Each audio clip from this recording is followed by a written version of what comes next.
Hello everyone, my day series इसका आज मैं लास्ट एपिसोड लेकर आई हूँ। चलिए आज का लास्ट एपिसोड शुरू करती हूँ। एपिसोड के शुरुआत में हमें दिखाई जाती है एस स्काई को सोकर चले जाते हैं और यहाँ दोनों बहुत ज्यादा रोते हैं। स्काई को हॉस्पिटल से डिस्चार्ज मिलते हैं। वो अपने घर पहुँचने के बाद काफी परेशान में होते हैं और दूसरी तरफ एस हर समय रोते रहते हैं और उसके साथ बिताए हुए पलों को याद करते हैं। फिर दिखाई जाती है स्काई सो रहे होते हैं और उसे मॉम जगाते हुए खाना खिलाते हैं। मॉम कहती है सब कुछ ठीक हो जाएगा, तुम चिंता मत करो।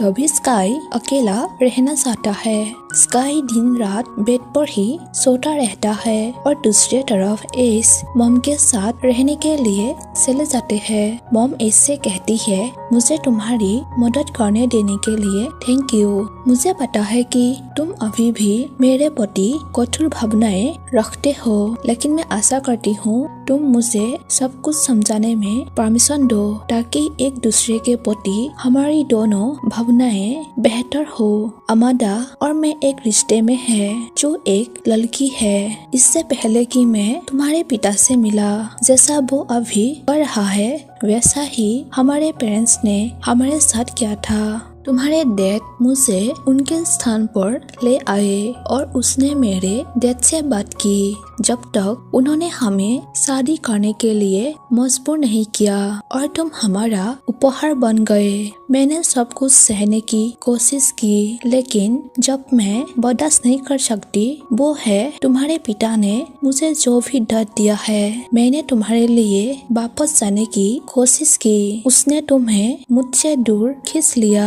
और तुम्हें दूसरे देश में ले आया। मैंने सब कुछ सहन किया।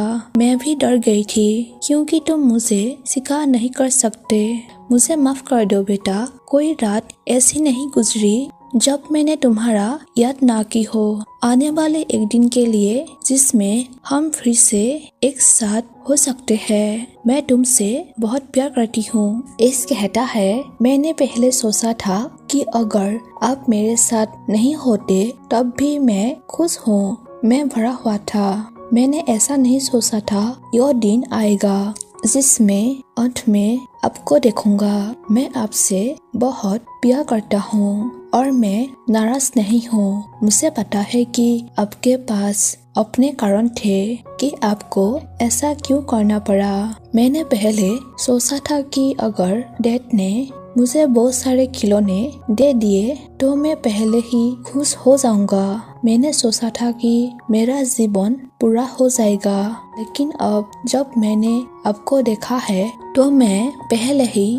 बता सकता हूँ कि मैं आपको देखकर बहुत खुश हूँ। हर चीज के लिए शुक्रिया। दूसरे तरफ स्काई को दिखाई जाते हैं जो एक बार में होते हैं। उसे एक आदमी कहता है ऐसा लगता है कि तुम कुछ बहुत गहरा सोच रहे हो। स्काई कहता है नहीं। उस आदमी का नाम निको होता है। निको पूछता है क्या तुम अकेले हो? स्काई कहता है हाँ। निको कहता है मैं भी अकेला हूँ। तुम यहाँ क्यों आए हो? स्काई कहता है मैं सिर्फ आनंद लेना चाहता हूँ। और तुम? निको कहता है खैर यह एक मजेदार जगह है, क्या हम कहीं और जा सकते हैं? स्काई पूछता है कहाँ? निको कहता है जहाँ तुम्हें खुश मिलेगा। दोनों के बीच ऐसे ही कुछ बातें होने के बाद ड्रिंक करते हैं। फिर दोनों एक दूसरे के साथ फिजिकल रिलेशन में आते हैं। तभी स्काई के मुंह से एस के नाम निकलते हैं, जिससे निको पूछता है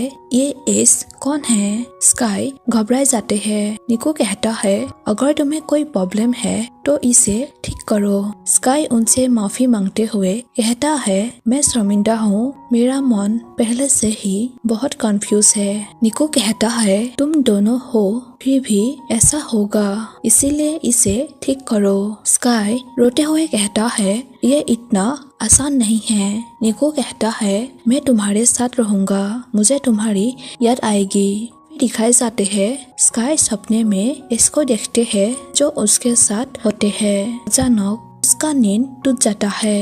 हमें कैन को दिखाए जाते हैं जो यूट्यूब पर ऑडियंस से कहता है कि मुझे पता है कि आप में से बहुत से लोग होंगे जो मेरे भाई घोटाले को देख चुके हैं। चुप नहीं रह सकता।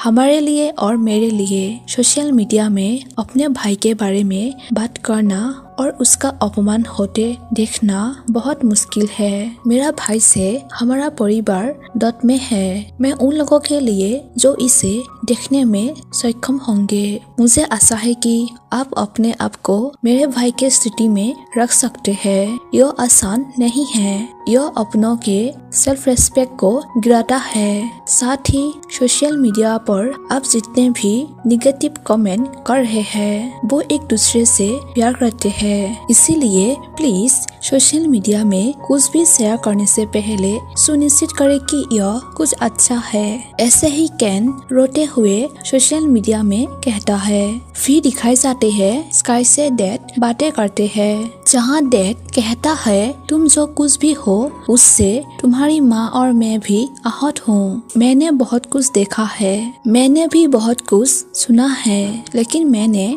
ऐसे रहने दिया। क्या तुम मुझे कुछ बताना चाहते हो? स्काई सॉरी कहते हुए कहता है मैंने जो किया वो बहुत शर्मनाक था। मुझे पता है कि हमारे पड़ोसी हमारे बारे में क्या कहते रहे हैं। मैं इससे प्यार करता हूँ। डैड कहता है तुम जो कर रहे हो उसमें मुझे कुछ भी गलत नहीं दिख रहा है। क्या तुम्हें पता है भले ही मुझे चोट लगी हो, तुम्हारे डैड के रूप में मुझे यह स्वीकार करना होगा जो तुम्हें खुशी दे। मैं समझता हूँ कि तुम्हें मेरी चिंता करने की जरूरत नहीं है। तुम्हें बस खुद के साथ ईमानदार रहना चाहिए। तुम्हारी मॉम और मैं यहाँ तुम्हारे साथ है। हम हमेशा तुम्हारा सपोर्ट कर रहे हैं। अगर तुम्हें कोई प्रॉब्लम है तो तुम हमारे पास आ सकते हो। अब मैं सोच रहा हूँ कि मैं तुम्हारा देखभाल करने में कहाँ सूख गया, लेकिन मैं तुम्हें समझता हूँ।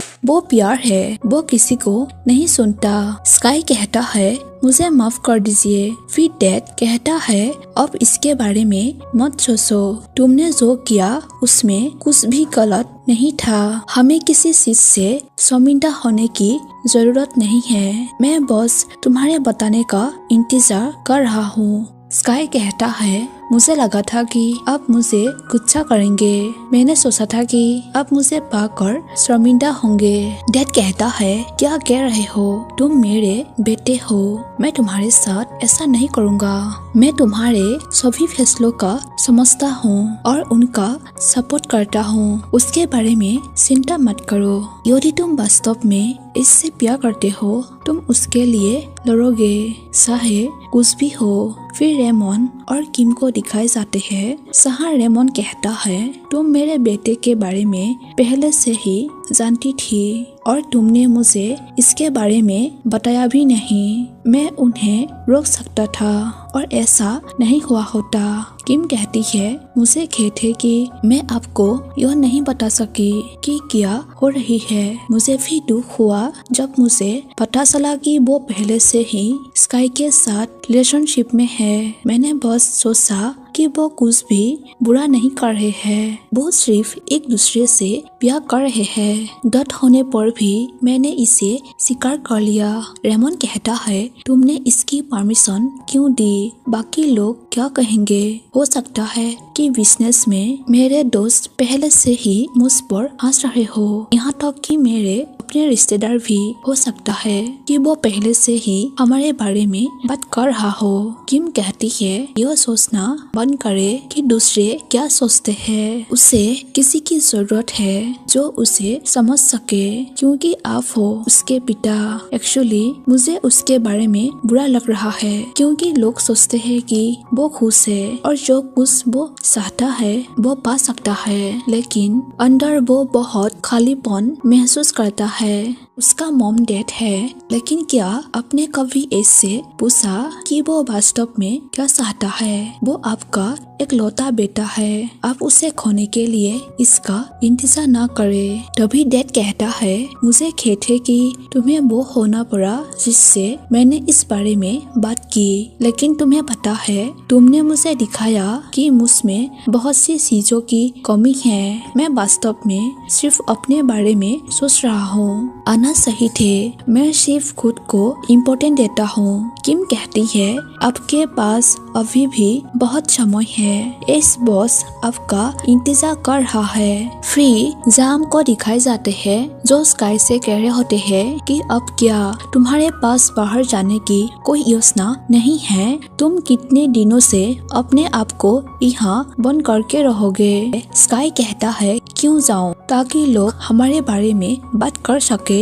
जाम कहता है, तुम्हें इसका सामना करना पड़ेगा, मैं तुम्हारा मदद कैसे कर सकता हूँ? स्काई कहता है, तुम यहाँ हो और मेरे लिए यह काफी है, मुझसे मिलने के लिए थैंक यू। जाम कहता है, क्या तुम अभी भी कंपनी जाते हो? पिछली बार जब मैं वहाँ था, जलाई मुझसे तुम्हारे बारे में पूछ रहा था, क्या तुम आज रात मेरे साथ आना चाहते हो? स्काई कहता है, मैं जाकर क्या करूँगा? जाम कहता है, आराम करने के लिए हम कम ही बाहर निकलते हैं और वहाँ बहुत सारे सुंदर लड़के हैं। स्काई कहता है, हाँ अच्छा, मैं चलता हूँ, लेकिन तुम्हें टिप देना होगा। जाम कहता है, तुम अभी भी नहीं बदले हो, तुम अब भी कंजूस हो, चलो चलते हैं। दूसरे तरफ इसको दिखाए जाते हैं जो स्काई के घर के बाहर कार के अंदर से उन लोगों को देखते रहते हैं। यहाँ जाम कहता है, आंटी मैं सिर्फ परमिशन मांगूंगा कि क्या स्काई हमारे साथ आ सकते हैं और ड्रिंक कर सकते हैं। मॉम कहती है, जरूर, यह बेहतर है ताकि वो जो कुछ भी हुआ उसे भूल सके, क्योंकि वो अभी भी उदास दिखता है। तुम पहले उसका ख्याल रखो, ठीक है? जाम कहता है, ठीक है, मैं उसका ख्याल रखूंगा। फिर दिखाई जाते हैं स्काई, जाम और ब्राइस एक साथ बैठकर बात कर रहे होते हैं। यहाँ ब्राइस पूछता है, तुम और एस कैसे हो, खबर क्या है? स्काई कहता है, मुझे नहीं पता। ब्राइस कहता है, तुम्हें जाम और मेरे सामने शर्माने की कोई जरूरत नहीं है, हम यहाँ तुम्हारे साथ हूँ। ये सभी बातें इस सुख के सुन रहे होते हैं। स्काई कहता है, मेरे हॉस्पिटल में भर्ती होने के बाद वो फिर कभी मेरे पास नहीं आया। जाम पूछता है, क्या हुआ तुम दोनों को? स्काई कहता है, मुझे भी समझ नहीं आ रहा है। उन्होंने यह भी कहा कि वो डरे हुए हैं क्योंकि मेरा फैमिली ज्वाइन हो सकता है। जाम कहता है, हो सकता है कि उसके अपने कारण हो, क्या तुम अभी भी उससे प्यार करते हो? स्काई कहता है, बेशक मैं उससे प्यार करता हूँ और यह बहुत कठिन है क्योंकि जब मैं वहाँ गया तो वो अब अपने घर में नहीं है। जलाई ने यहाँ तो कह दिया कि वो अब ऑफिस नहीं जाएंगे। तभी जाम इसको कॉल लगाते हैं और उसका रिंगटोन के कारण इसको वो लोग देख लेते हैं। इस बिना कुछ कहे वहाँ से चले जाते हैं। बाहर स्काई एस से पूछता है, क्या तुम मुझे फिर से छोड़कर जा रहे हो? मैं तुमसे भीख मांग रहा हूँ, मेरे तरफ देखो, क्या तुम कायर हो? प्लीज मुझे देखो। हम सब कुछ झेलने के बाद तुम मुझे पीछे छोड़ने जा रहे हो। मेरी मॉम और डैड ने तुम्हें स्वीकार किया और तुम मुझे ऐसे ही छोड़कर जा रहे हो। मैंने तुम्हारे लिए सब कुछ कुर्बान कर दिया, मैंने तुम्हें सब कुछ दिया और इस तरह तुम मुझे चुकाओगे? मुझे मत बताओ कि तुम मुझसे प्यार करते हो अगर तुम अपने शब्दों से नहीं रहोगे, क्योंकि अगर अपने बारे में सोच रहे हो तो तुम बहुत स्वार्थी हो। मेरे बारे में क्या तुम उन लोगों के साथ ऐसा करते हो जिन्हें तुम प्यार करते हो? तुमने उन्हें चोट पहुंचाई। मुझे क्या करना होगा ताकि तुम हमारे लिए लड़ सको?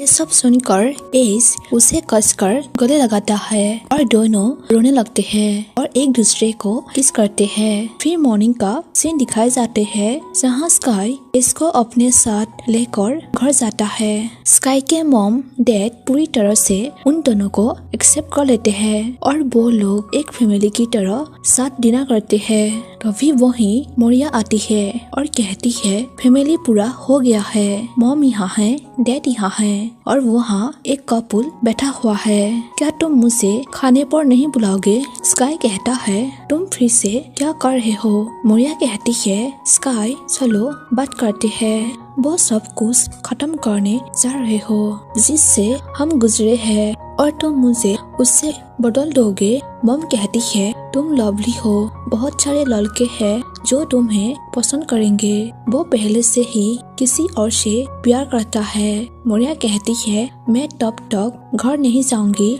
जब तक मुझे स्काई से बात करने का मौका नहीं मिल जाती। तभी कैन उसे वीडियो रिकॉर्ड करते हुए कहता है, तुम नहीं जाना चाहते हो, ठीक है, मैं तुम्हें बहाल कर दूंगा। मोरिया कहती है, क्या तुम्हें लगता है कि मुझे इससे डर लगती है? कड़ी मेहनत करो सिस्टर, ऐसा लगता है कि बुरी खबर पहले ही फैल चुकी है। यह अच्छी बात है कि तुम जो कुछ भी कर रहे हो उसके कारण तुम्हें तुम्हारा कर्म मिला है। तुम सब कायर हो। क्या तुम लोगों ने वीडियो का आनंद लिया? ये सुनकर एस और स्काई को गुस्सा आता है। एस कहता है, मुझे बहुत मजा आया। तुम कैसे हो? क्या तुम इसे यहाँ खुश देखकर आनंद ले रहे हो? तुमने मेरे जीवन को नरक बना दिया, तुमने मेरे रेपुटेशन को बर्बाद कर दी, लेकिन इससे मुझे एहसास हुआ कि मैं वास्तव में स्काई से प्यार करता हूँ और हम एक दूसरे से प्यार करते हैं। क्या तुमने कभी स्काई से ऐसा महसूस किया है? तुमने कभी ऐसा अनुभव नहीं किया? मोरिया कहती है, मैं नहीं रुकूंगी तब तक नहीं जब तक मैं वापस नहीं आ जाती। स्काई कहता है, बस करो। डैड कहता है, बस काफी है, तुम जो कर रही हो वो अच्छा नहीं है। मुझे लगता है कि तुम अभी चले जाओ तो बेहतर होगा। मोरिया कहती है, इसीलिए अब के बच्चे सब ऐसे ही है क्योंकि पेरेंट्स भी इसका सपोर्ट करते हैं। स्काई कहता है, मोइरा, मेरे पेरेंट्स से इस तरह बात मत करो, यह सच है। देखो अपने भाई को। क्या तुम्हें लगता है कि ये एक इत्तेफाक है कि तुम दोनों गे हो? स्काई कहता है, तुम बहुत ज्यादा बोल रही हो, मैं बस अपने आप को कंट्रोल कर रहा हूँ। मोरिया रोते हुए कहती है, मुझे बहुत हर्ट हुई है। इस समस्या का कारण तुम हो, मैं नहीं। मैं तुमसे प्यार करती हूँ। मुझे नहीं पता था कि तुम्हें लड़कियों में कोई इंटरेस्ट नहीं है। काश हमारा कभी रिश्ता ना होता। मेरी इच्छा है कि तुम मुझे कभी प्यार नहीं करते। काश तुमने मुझे कभी यह एहसास नहीं होने दिया कि तुम सच में मुझसे प्यार करते हो। क्या तुम जानते हो कि कोई तुमसे रिप्लेस कर रहे हैं, स्पेशली एक लड़के के साथ? मुझे माफ कर दो स्काई, मुझे पहले से ही सब कुछ पछतावा है। स्काई, मेरे पास वापस आओ, मैं तुम्हारे बिना नहीं रह सकती। स्काई कहता है, बस काफी है, अभी से रोना बंद करो। मोरिया कहती है, मैं यह नहीं कर सकती, मुझे पहले से ही सब कुछ पछतावा है। स्काई कहता है, रोना बंद करो, मैं भी तुम्हारे प्रति ऐसा ही महसूस करता हूँ। मैं तुमसे प्यार करता हूँ, लेकिन एक दोस्त के रूप में। मैं पहले से ही किसी और से प्यार करता हूँ। हमारे पास हमारा मौका था और हमारे पास हमारा समय था, लेकिन हमने काम नहीं किया। लेकिन मुझे खुशी है कि तुम मेरे जीवन का हिस्सा थे। यहाँ आओ, बस काफी है। ऐसे कहकर स्काई उसे गले लगाता है। मोरिया कहती है, क्या मैं और कुछ नहीं कर सकती, लेकिन सिर्फ वो सब कुछ स्वीकार करने के लिए। स्काई कहता है, ये हमेशा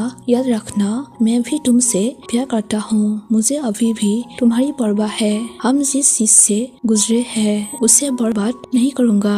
ऐसे कहकर स्काई उसके सर पर किस करता है। मोरिया सभी से माफी मांगती है, स्पेशली एस उसे माफ कर देता है और गले लगाता है। फिर एस स्काई के साथ उसके स्कूल जाते हैं। स्काई से डीन कहता है, क्या तुम जानते हो कि तुमने एक बड़ा घोटाला किया है? स्कूल को काफी शिकायतें मिली। स्काई कहता है, मुझे खेद है डीन, मैंने इसे जानबूझकर नहीं किया, लेकिन तुम्हारा जो भी फैसला होगा मैं उसे मान लूंगा। उन लोगों के बीच ऐसे ही बात होते हैं। फिर एस और रेमन को दिखाई जाते हैं, जहाँ डैड उनसे माफी मांगते हुए कहता है, मैं जानता हूँ कि मुझमें बहुत कमियां हैं। मुझे तुम्हें इस तरह नहीं आंकना चाहिए था, मुझे खुद को पहले नहीं रखना चाहिए था। और अगर कोई है जो तुम्हें स्वीकार करने और समझने वाला है तो वो मैं ही होना चाहिए, लेकिन मैं ऐसा नहीं कर पाया।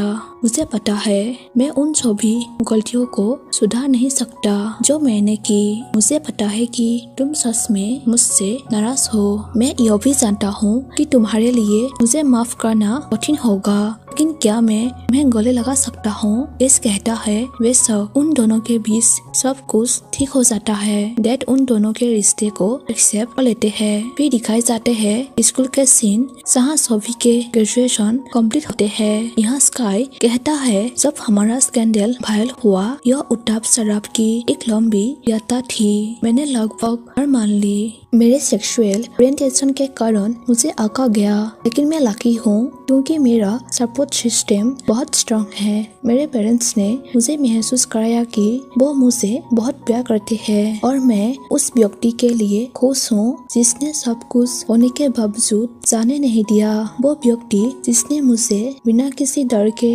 दुनिया जीत ली। उसने मुझे यह एहसास कराया कि प्यार का कोई जेंडर नहीं होता। मैं तुमसे हमेशा के लिए प्यार करने का प्रॉमिस नहीं कर सकता क्योंकि मैं इतना लंबा नहीं जी सकता, लेकिन मैं तुमसे तब तक प्यार करने का प्रॉमिस करता हूँ जब तक मैं जीवित हूँ और मैं सबके सामने आउट होकर कहता हूँ कि मैं गे हूँ और फिर दोनों के बीच किस होते हैं। So guys, my day series आज का फाइनल एपिसोड खत्म हो चुकी है। आई होप आप लोगों को मेरी एक्सप्लेन अच्छी लगी होगी। यदि आप लोगों को मेरी वीडियो अच्छी लगी सो प्लीज चैनल को सब्सक्राइब कर दीजिए और वीडियो को लाइक कर दीजिए। Thank you for watching my video. Bye bye.